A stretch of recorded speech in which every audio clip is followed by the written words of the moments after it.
studying men since 1991, and I've asked, I don't even know how many men, single men, would you like to be married?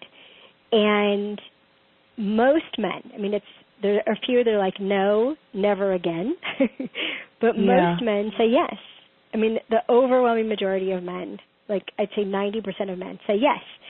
And then they always follow it up with some version of, if I meet the right person, when I meet the right person, hopefully I'll meet the right person. And it's one of the biggest differences that I've seen between men and women. There are men who, in their 30s especially, want to find their wife to build their kingdom with. But besides that, men don't have a really tight timeline for getting married. They want to get married to the right person. And women, because of our ovaries, our eggs, and the clock ticking, whether we know it or not, we tend to want to get married at the right time. And that has us not hold out for the right guy. And so I commend you. I commend you for waiting till you were 43 and holding out for the right guy. That's like the smartest thing you could have done. And so when they kept saying the right person, the right person, the right person, I was like, okay, I got to find out about that. And so I started asking, well, what makes someone the right person? And over time, we found that there were basically 12 things that make a woman the right person. And the thing that women don't know is that, well, there's tons of things that women don't know, but one of the things women don't know about this area of commitment and marriage is that men know on the outside within the first 3 minutes, usually within the first 30 seconds of meeting a woman, they know what could happen with her. So within the first 3 minutes, they know whether or not this could be a lifetime relationship, or is this a friendship, or is this something that's going to be fun for a while. They know that. They have, it's in their gut, and which has as many neurotransmitters as the brain, and they know it. Now, what happens after that is it's really important. So right from the very beginning, if you think of it like a puzzle, right from the very beginning, they see the frame. They see the frame of the puzzle. They see what this could be. And then they go about getting to know her, and what they're looking for is, do the pieces inside that frame fit? And he'll be really excited about the possibility, right? Or he'll be, oh my gosh, she could be the one. I have no business going near her right now. I'm too much of a mess. So they go off and make themselves into the right guy before they pursue the right girl, right? But they're looking to see, will it fit, and they're hoping it will fit. They are much better at not squinting to try to make it fit. Like, it looks good if you squint. And what will happen is, if these pieces, some of which I can talk about today, if these pieces don't come together, what he'll say, they'll go, so what happened to you and that woman you were so excited about? And he'll say, it just didn't add up. And that's how they refer to that, the center of the puzzle. It just didn't add up. So they saw this possibility, and then the pieces didn't fit. And the problem is that women don't know what the pieces are. We have a very skewed idea of what the pieces are, and we're wrong. We're wrong about what they're looking for. And so we're not giving them the information they need to know that we are the right person. We're actually, in many cases, concealing the information that they need in order to know that we're the right person. So our way of going about it's very instinctive. We call it cave woman. Our way of going about attracting a mate actually has these men convinced we're not the right person when we could have been. So we're providing all the wrong input for their process. And this is one of the things I've been trying to teach women now for almost 20 years. that actually their process is a very valid one. They tend to have a longer view about being happily married. They don't just want to be married, they want to be happily married. So what they are looking for is actually good for them and good for us. They tend to be much smarter about their approach to marriage than we do. So there's nothing bad about what they're looking for. There's actually what women get out of our course, the Queen's Code for Relationships, is they end up with hope. Like, oh my gosh, I could do this. When they are convinced that they've failed and will always fail. So that's really my excitement, and to get to tell that to everyone who's listening, as you embark on this process, so that you are honoring yourself and honoring the process men are going through, and trust that it actually it will serve you both. I think it's very interesting what you said there, Alison, because I think there is a perception among many women that a lot of men don't want to get married, and yet you're telling us, with the exception of a few out there, the majority of the men are saying they would like to get married if they could meet the right person. And so I know you've got us all here on the edge of our seats, because we love to hear what men actually have to say. And you've talked about this puzzle with the frame, and of course we're all dying to know what these pieces are, particularly if we've been putting the wrong pieces out there. Yeah, we do. And so should I just dive in? Yeah, we'd love to hear some of what you have learned from your research with these men that you've had the opportunity to speak with and interview over the years, because I know that as women, we're always wondering what's going on inside the minds of men, right? They're a mystery in so many ways. Yes. Well, they think they're very simple, which is hilarious, because I'm still studying them and they're still blowing my mind. So it's pretty funny that they think they're simple. Okay, so what I'd like to do is spend the majority of our time on things that people can't get elsewhere. So, for example, I've written a book called Making Sense of Men, which talks about the two different types of attraction that men experience. We call it sexually attracted and charmed and enchanted. And men marry women, men start romantic relationships with women for whom they have both kinds of attraction. So I could spend the whole hour just on that topic, but that's why I wrote a book. So, and it's a really quick read, and it costs like $10 at Amazon or something. So, and it's even on Kindle, so they can just read that, and it will talk about being authentic. It'll talk about your self-confidence. It'll talk about your passion, and it'll talk about your receptivity. And those are all critical elements, but we just lump that into, he's sexually attracted and charmed and enchanted. And I'll just leave that one there, but it's where it begins. Okay? Okay, perfect. And then some other really important things. So men can only marry a woman that they think they can make happy. And men leave women that they're convinced they can't make happy. And so one of the most important things for a woman to be the right gal is she's got to be able to be made happy. And that's something that women don't really understand how it works. And we have a whole 3-day course dedicated to just that, called the Queen's Code for Life. But basically what it comes down to is there's two things that will keep you from being happy. One is not having enough of what you need.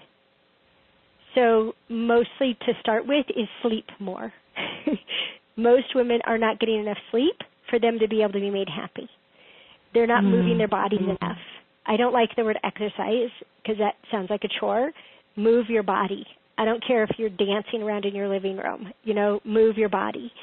And we need, enough water, and we need good food, and we need time with quality people. So So if we're burning ourselves out in our jobs and not sleeping enough and worrying all the time, nothing will make us happy. And that will have every man feel like he's not good enough for us, which if he can't make you happy, you're not the right person for him. Now, the other thing to do about that is heal. Whatever injuries you have from the past, whatever baggage you're carrying around from other men, or maybe, like from your mother, it can be from women too. Whatever's between you and being happy, get it healed. And, there's so many healing modalities out there that are wonderful. The Sedona method is fabulous. We have a method on our website, the teleclass is called Healing Your Heart, Restoring Your Honor. It works like a miracle. So truly, I haven't found any harm that's ever come to a person that couldn't be healed if you're willing for it to be healed. And that's one of the things that the right gal's got to do. And women know this. We've gone into relationships with men who were so messed up by their previous relationship that there was nothing we could do. Like it was like pouring ourselves into a black hole. And eventually you have to leave because it's sucking the life out of you. And the same is true for men. They need to, they're very conscious of how they spend their energy. And when they can make a woman happy, that's the best return on investment a man can get.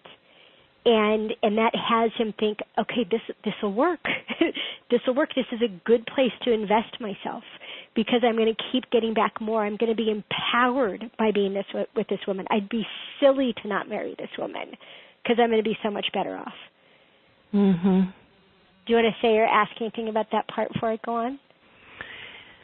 Yeah, just that I think this is such an important area for women to recognize because I think one of the temptations, and I know that you talk about this in a lot of your work as well, Alison, is that women might have a tendency to feel like they need to give too much, too fast, too soon in the relationship, instead of recognizing what a gift that they're giving to a man by allowing him to give to her, to please her, to offer up whatever his gifts are, and for her to graciously receive them. And being in that and having that ability to receive and acknowledge and appreciate the gifts of a man, I do know is one of the greatest gifts that a woman can give to a man, and sometimes we give the wrong things too fast, too soon, whether it be sex or whether it be a premature commitment or whatever the case may be, and then women never give a man to really have that sense of his own ability to please her, and sometimes women end up feeling depleted or used or unappreciated. And I just think it's an incredibly interesting dynamic. It's something I've had to learn a lot about in my now 8 years of marriage. And when I acknowledge and appreciate the gifts, whether it's his time, his attention, his expertise, whatever that my husband offers me, he beams like he's a little boy. He I can almost physically see him putting his shoulders back and feeling proud. And it brings me a lot of joy to see that in him. But for me, that's not something that came incredibly naturally. It's something I've had to learn. Yeah, it's something all women need to work on. And to put it really simply, anything you appreciate, you're going to get more of. If there's something you want that you've asked for that he did and then he doesn't keep doing it, it's because you didn't appreciate it enough. Mm-hmm. And what's going to happen in a courtship, so he sees the frame of that puzzle and he starts courting her. He's finding there's many things he's finding out, but two of the major things he's finding out is, can I make her happy? And can I give her what she needs? Which he translates into, can I afford her? Have I got what she needs? And so what's going to happen is he's going to be offering what he has. And then he'll see if she values it. Yeah. In other words, does she want what he has to give? Now, when a man is crazy sexually attracted, which emphasis on the word crazy, he will try to figure out what she needs and try to figure out how to give it, even when it's not his to give. And that's how he loses himself in a relationship. He loses himself in providing for her and trying to impress her with something other than who he is naturally. So, and eventually he'll wake up and he'll go, oh, God, I got to get out of here. I have disappeared. So it doesn't work. It ultimately doesn't work. And I'm always cautioning men, if you're crazy sexually attractive, run in the opposite direction, because it doesn't work for men or for women. So he's going to keep offering, and he's going to see, did you like that? Did that work for you? Did you need that? Did you value that? How much does that mean to you? What I have to give, how much does that mean to you? And the right person for him is someone that values what he already wants to give. A silly, crazy example. I mean, my husband and I, we will be married 22 years in February, and I was sick, and he came over to rub my back. Oh. This is after our first date. I got really sick. He goes, well, I could come rub your back. I'm like, really? Would you? Oh. He drove almost an hour in the rain to come rub my back. Now, I am the girl who loves her back rubs. And, 23 years later, we started dating 23 years ago. 23 years later, what was he doing last night? He rubbed my back so I fell asleep. And, I mean, he's like, I get back rubs almost every day, sometimes twice a day. And I love them. And he can't believe that I let him do it. He so wants to rub my back, and he's so excited that I want him to. He has a reputation. If you park your car in our driveway, he's this stealth car washer. And and he won't tell you. He'll wash your car and not tell you. And see if you figured it out. He just wants to give you the gift of a clean car, right? And, the first time he washed my car, I was so excited he washed my car. So there are these little things, and what they're looking for is, when a man's attracted to you, what he'll do is he'll try to impress you. And it may sound like bragging, but what he's trying to see is, do you want what I got?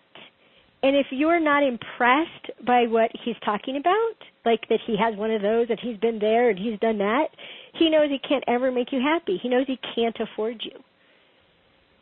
So and so this being able to be made happy, really critical. And then can I go on to the part that I've started on here about affording you? Yes. Okay. So this is what a man's doing when he's courting. He's trying to figure out, can I give her what she needs? That's the problem he's solving. Can I give her what she needs? He's analyzing this. Can I give her what she needs? And the problem is that women don't know how men figure out what women need. And this is one of the biggest ways that we totally blow them out of the water. Okay? So the first thing they do is, every man, and it varies by his age and his values, but every man has already decided what every woman needs. Even teenage guys already have an opinion about what all women need. They've observed enough teenage girls to go, oh, all women need blank, right? They need you to listen to them talk, right? And as they get older, they'll fill in that picture of what they think all women need. Then they add to that what you already have. I'll never forget the look on the men's faces when I told them women have things they don't need. It just blew their mind. Like, you should check with her. Like, do you need a car like that? Do you need a house that big? Do you need to go to Europe every year? Because they assume whatever you're already doing, whatever you're already having, you need that. Now, this could include, by the way, how you grew up. So, one of our workshop leaders, before her boyfriend met her parents, She warned him because they lived in a castle. And I'm not kidding. I had been to their castle. I could stand at the fireplace. It had turrets and everything. It was hilarious. But she warned him. She says, I don't need you to provide for me what my father's provided for my mother. I don't need that. And he told her later that if she hadn't told him that, he would have taken one look at their house, and that would have been the end of their relationship. And instead, they're married with 2 kids. So the other thing they do, so they look at what you have. So you pull up in your car, and they decide if they can pay for it. Could I afford that payment? They look at your house. Could I afford that mortgage? They look at your clothes. Could I afford to buy all those clothes? Could I afford you? And then they listen to what you talk about. So they listen to everything you say you want to do. I want. They're going cha-ching, cha-ching, cha-ching, cha-ching. They're just assuming that they'd have to be able to afford it. Now, I know this is very old-fashioned, and women get upset. Like, I have an income. I pay my mortgage. I don't need a man to do that. It's too new. Us paying for all our stuff is too new in the history of humanity for it to interfere with this process, which is very old. Yeah. So I know I'm talking really fast, but what it means, can you tell I'm really wound up about this? Yeah, and it's so important. I am so glad you're sharing this. Yeah, so what it means, so all the time women are blowing men out of the water. They drive up in their car and it's over, right? He wants to come to her house. She'll put off him coming to her house because he thinks he's just trying to get to her house to have sex with her, right? Well, he might be hopeful about that, but he needs to see your house. And he's looking for, can he afford your house? And could he live in your house? Because men know that they live in our spaces. Yeah. So he has to come feel your house. Now, don't decorate your house to please a man. Decorate your house as an expression of you. And then he'll come, if he loves your house, he'll love you. Right? Like, if he's at home in your house, he'll be at home with you. So have it reflect you. But women have to really watch. They got to watch 2 things. One is sort out for yourself, what do you really need as a lifestyle? Like truly, you need that, and you're not willing to live without it, and you'd rather be alone and provide it for yourself than be with a man who couldn't provide it. Sort that out. Then the second thing is watch what you're saying. Don't just blabber. Only talk about what you really need and your dreams, the things that make you happy, because he's listening to your dreams, going, would I want to give her that? Would I want the life that includes that? He's deciding, is he the right person for you? Because the right person for him is someone he's going to be the right person for, that he can afford her. So you have to, and these, by the way, are things that women tend to conceal. So we're there in a courtship, and he's asking us about our dreams, and we're afraid. We don't want to turn him off, so we don't come out and say, I want to be a stay-at-home mom, or what really matters to me is having a huge family, or I want to have a family, and I want to live in different countries for 2 or 3 years at a time and expose my children to all these cultures in the world. That's my dream life. And we're afraid to say those things. But the right guy for you is the guy that will listen to your heart's desire and think, I want to give her that. And that's what they do. They sign up for your dreams. And that means you don't have to have a life where you're struggling all the time with your mate to try to get your dreams in the budget. You're not having fights over money because you spent it on the things that you think you really need. He already signed up for you spending money on those things because he was listening for it in the beginning. And then the third thing you got to do is anything you have that you don't need, you got to tell them. Look, I'm not looking for a man to pay my mortgage. I've got my mortgage handled. But I can't sing to myself. I can't rub my back. I can't hold me. I can't wake up. I can't be the one that soothes myself from my own nightmares. I can't tell myself everything's going to be fine. I can't listen to myself, and I can't share with myself. Like, whatever it is you really want in your relationship, you have to keep putting that forth, because there are misconceptions he has in his head that have to be corrected, or he's going to judge you by things that weren't true about you. He'll decide that you're the wrong person for him and he's the wrong person for you because you didn't correct a misconception. Like, he just decides, I can't afford that car, right? Instead of, oh yeah, I got this as a whatever. A friend moved to Europe and sold it to me for cheap. Ordinarily I'd never buy anything this fancy. It's not even quite my style, right? Or, this is really important to me. Yeah, I love my car. I'm not sure if it's worth the money or not, but I love it. I'll probably sell it in a year or something. It's a treat. Like, you just have to represent yourself accurately so that they're making their evaluation based on facts instead of what they make up. Yeah, and I think that, like you're saying, if a man is approaching the relationship, looking at, can I afford this? And he sees all of these things. What we as women might sometimes think we're doing to just impress a man, to show how successful or how amazing or how well we're able to take care of ourselves, it does make sense that it could send him running the other way. And so I think this is just an incredibly valuable insight, and something that, it's easy to miss. I know for a certainty that myself as a single professional woman, and many of the women that I've worked with, I was very proud of that accomplishment, and I have reason to be proud of that. And yet sometimes leading with that and all of the accomplishments and the money that I was making and all of those kinds of things, I know for a fact scared off a certain number of men because I wasn't communicating it in the way that you're framing this. Mm-hmm. Well, and I got to say something, because you said two things now that actually have the same theme. Okay. So you were talking about how much we give, right? Women who give too much and then they feel taken from. And now you're talking about our accomplishments and our money and being proud of them. Both of those are masculine. Yeah. So what has us turn off the right guy is trying to be the right guy. Yeah.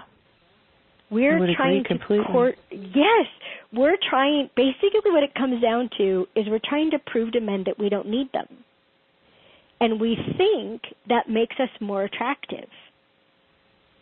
But men aren't looking for a wife who doesn't need them. They're looking for a wife who does need what they've got, because they want to give it. Yeah. I've never had a man say to me, I married my wife because she didn't need me. She was completely self-sufficient, and she was very little trouble. They never say that. They say, I was what she needed.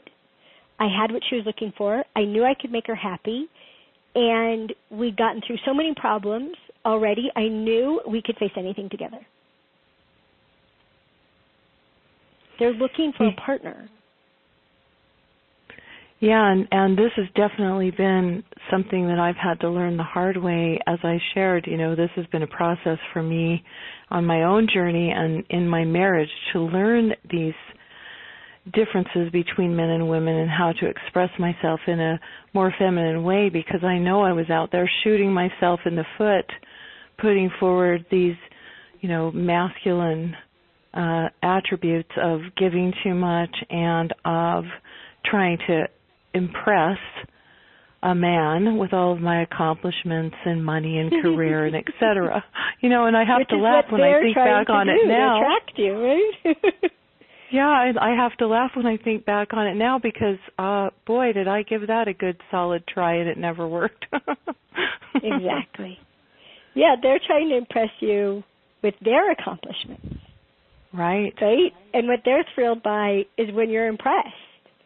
Right. And by the way, just to clear up another misconception, men are not intimidated by women making more money than them. They think it's awesome. They think our competency, our intelligence, our success, they think it's so awesome. The thing that not only intimidates them but emasculates them is when it comes with the attitude, so what do I need you for? Mm-hmm. That's what's intimidating.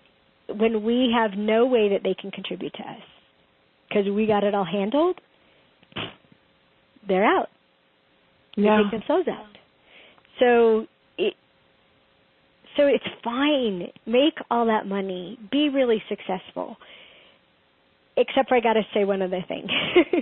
Because we're moving into another area, right? So he's looking, can he make you happy, right? Can he give you what you need? He's also looking for, can he get what he needs from you? Love to hear more about that. Okay. So we call it need central. Need central. Need central. So central being, the place you go for everything, right?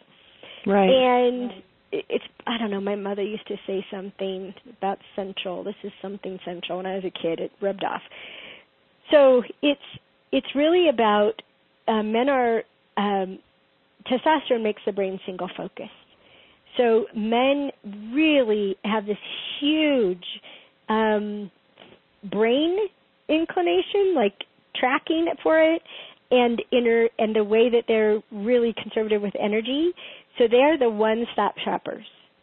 They want to get everything they need from one place, and they are truly they're naturally devoted human beings. They want one source, and if they can find a woman who's the one source of everything, that's what they want. They don't want to have to go to a strip mall and go into 12 different stores, right, to get everything they need. Now, well, isn't that the truth? Isn't that the truth? So these are the things basically that they need, okay? They need food, which doesn't mean you have to cook, but you have to be paying attention to how's food going to work here. They need sex at whatever rate and frequency they need sex. It could be, I know a man who has sex 3 times a day. I know a man who has sex once every 3 days. I know a man who has sex once every 30 days. It could be, but they need it when they need it, right? Mm-hmm. They're so cute. They need help finding things. Estrogen makes our vision different. We have a different vision than men have. They have what we call track vision, which is good for hunting. We have scan vision, which is good for seeing what's valuable in a meadow. We don't really have to go looking for things because we already know where they are. Yeah. Because we noticed that they were out of place when we walked by there, right? So they often need help finding things. But really what it comes down to, and I did a whole section with men at one of our programs on this, from a man's point of view, the smallest unit, right? So just like an atom, right, was considered the smallest unit of anything on Earth was the atom, right? Yeah. The smallest unit of a relationship is attention. So how much attention? Say that again. The smallest unit of a relationship is attention. Attention is a moment of your attention. So are you paying enough attention? How many moments of attention does he get from you? And what is the quality of that attention? So are you paying attention to what he's doing wrong and taking him apart for it and criticizing him and emasculating him for it? Or are you paying attention to what he's doing right and appreciating him, right, and thanking him and taking it personally because he did it for you, right? So what are you paying attention to what he needs, or are you only paying attention to what you can get from him? So it all comes down to how much attention are you paying and what kind of attention are you paying? And, are you really listening to him when he's telling you about something that's important? Or are you being multitasking, which is normal for our brains, right? Mm-hmm. And are you really with him when you're having sex? It's hard for our brains to stay in one place. It is. We've got the amygdala going in the center of our heads, right? Worrying like crazy. Am I too fat? Did you like my boobs? What about my butt? Did I move right? Should I be making sounds or not, right? He just wants us to be there, right? Just actually be present, feel what's happening, right? Receive the pleasure he's trying to give. So it all comes down to attention for them.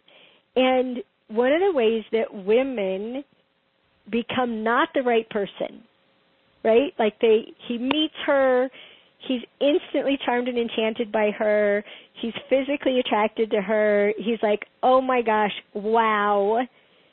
He gets kind of goofy, he might stutter, right? Mm-hmm. And so, and it gets, it's so hard for them to ask us out. The bigger that picture is, right? Then there's more at stake. They really right? And so they finally ask us out. So could we have dinner sometime? Oh yeah, I'd love to have dinner with you. Okay. Well, how about this weekend? No, I can't do it this weekend. Well, how about next week? No, I'm working late every night. How about the next weekend? No. He knows right then he's never going to get enough attention. Yeah. She doesn't have enough room for him in her life. She doesn't have space to pay him attention. So the success is wonderful. The status is wonderful. The accomplishment is wonderful. But you will never be the right person if you don't have room for the right guy. You actually have to have space. And if you're going to embark on dating, which we have a whole CD set from a live workshop to transform dating. It's called In Sync with the Opposite Sex, so I won't cover all that. But if you decide to embark on dating, after you listen to In Sync, because it'll set you up for it to be life-giving instead of life-sucking, one of the first things you have to do is make space in your calendar. Mm-hmm. Don't fill it all up with activities. Make room. Just have room. You could just put a space in your calendar that you're just holding the space. Right guy. Right guy. Right guy. You just hold the space. Friday night, right guy, right guy, right guy. Saturday night's better for right guy because they usually don't come up for air till Saturday morning, right? They can't think of Friday night. They're too tired. So right guy, right guy, right guy. So all your girlfriends ask you to do things on Saturday night. You say, well, I'll have to let you know that day. So that if you meet the right guy on Thursday and he says, could you go out this weekend? You say, as a matter of fact, I can. Really? Right? She has space for me. Oh, my gosh. I could get enough attention. Yeah, and you know that's backup plans. You don't have to sit home every Saturday night unless you enjoy it, but you got to save some room for this man to show up. Yeah, I think that's so incredibly valuable because I know it's so tempting. Our lives are all so busy, and it's so tempting to fill up every moment and every space with something that might seem important or worthwhile or fun, and certainly there's a balance to be found there. I know there were years during my 43 years as a single woman where my life was so full, based on the career and traveling and things that I was doing, that there really wasn't that space for a relationship. And one of the things that I found that I thought was incredibly insightful that you just shared, Alison, was that in my marriage, I do focus on creating time and space to give my husband some attention every day, some of my undivided attention, because I always have a million things going and all of my brain's always going in all different directions, which I know is typical for most women. And so it does require, even not just to get into a relationship, but to maintain a good and healthy relationship, to create that space to provide that attention. Yeah, and what it boiled down to when we did this whole focus group on it, if you will, a couple hundred people, was attention is the relationship. And if you're not paying attention, you don't have a relationship. It's a shell. Yeah, that's a really succinct way to say it. Yeah, you just don't have one. You might live together. You don't have a relationship if you're not paying attention. Mm-hmm.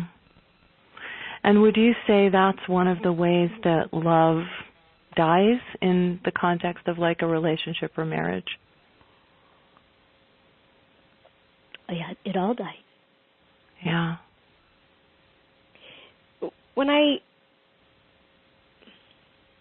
The truth is there's no such thing as a relationship.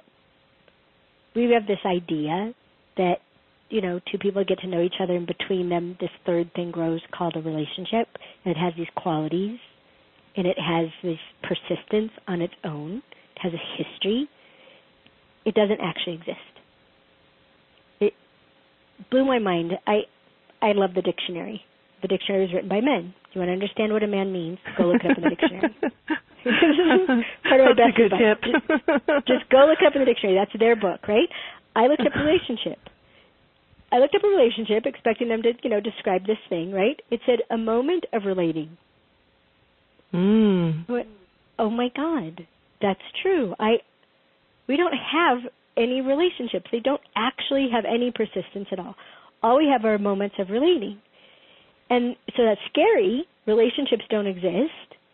But it's also exciting. It means they're never bogged down. It means in this moment, I could be completely different than I was in the last moment, and we would have a different connection in this moment. We'd have a different moment of relating. We'd have a different relationship. And this is why, and this is the last thing I just really want to say to women, if you want to be the right gal, you got to give up emasculating men. And it's ingrained in us. It comes out of fear and frustration. We don't know how to get what we need from men. We watched our mothers and our mothers and our mothers, and we emasculate men to try to get what we need, and it doesn't work. And a man cannot marry a woman who emasculates him too much. And he'll leave a woman who emasculates him too much. And this is at the heart of what's happening in between men and women right now. And whether you do it on your own or the Queen's Code Workshop, women get to free themselves of emasculating men, the Queen's Code book. You'll have a chance to free yourself from emasculating men and have way better ways to get what you need from men, both the book and the workshop. But it's the thing that we got to let go. We've got to put down the sword. Put down the sword. Put down the sword. It comes out of fear and frustration, but they can't take it. And when we don't pay attention to them, they are emasculated. And when we pay attention to them by being critical, they're emasculated. And I brought it up because, by the fourth chapter of the Queen's Code book or by the afternoon of the Queen's Code workshop, women have done a 180 on emasculating men. And they go home and they come back the next morning saying, "What did you do to my husband?" Because their husband completely changed. And all that happened was that she was a different person in that next moment of relating. And he responded to her. Mm. And they respond to us. They're so vulnerable to who we are.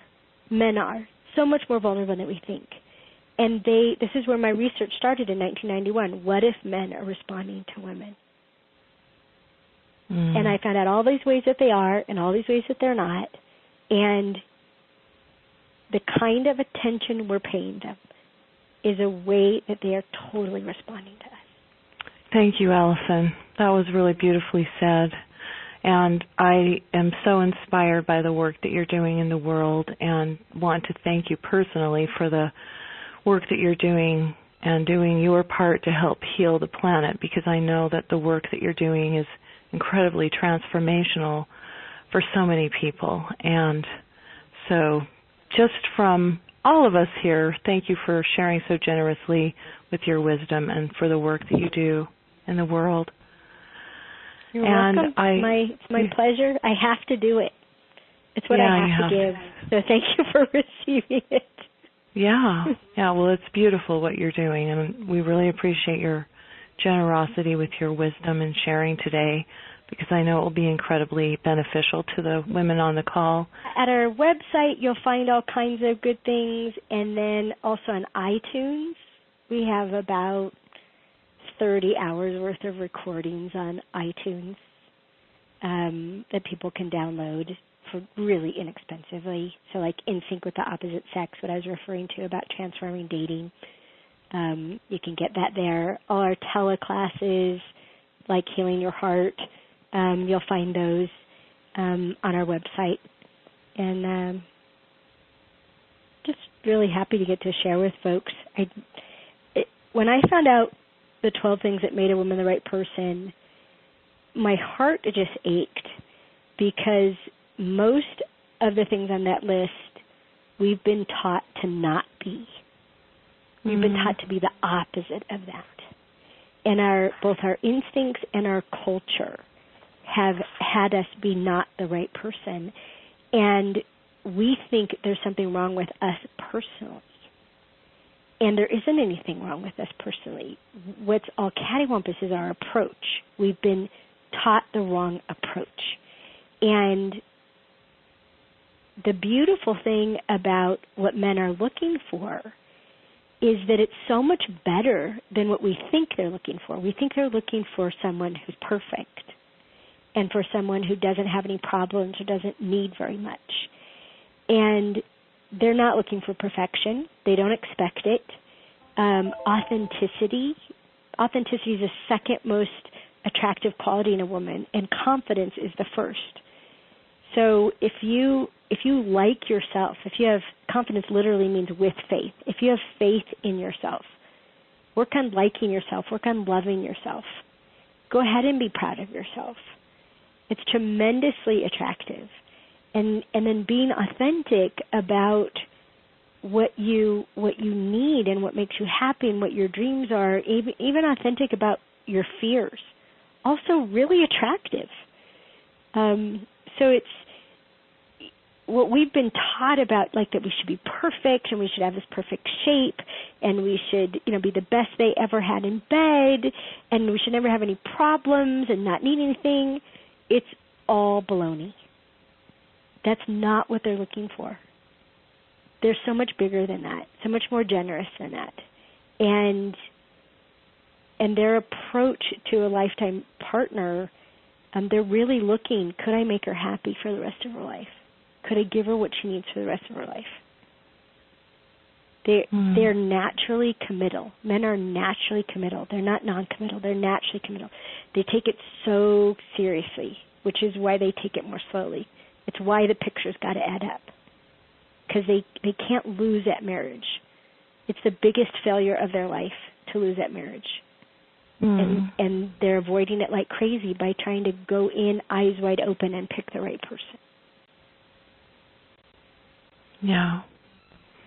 Yeah, that was beautifully said. And I think that's a really lovely note for us to wrap up on for today. And again, Alison, I just want to thank you once again for sharing so generously of your wisdom.